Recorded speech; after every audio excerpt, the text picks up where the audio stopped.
నాతో నేనే రమిస్తూ ఒంటరినై అనవరతం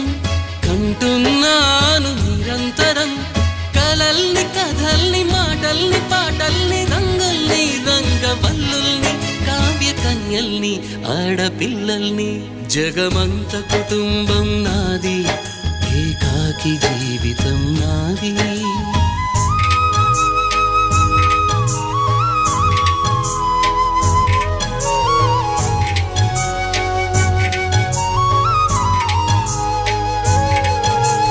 ఇంటికి కంటిని నేనై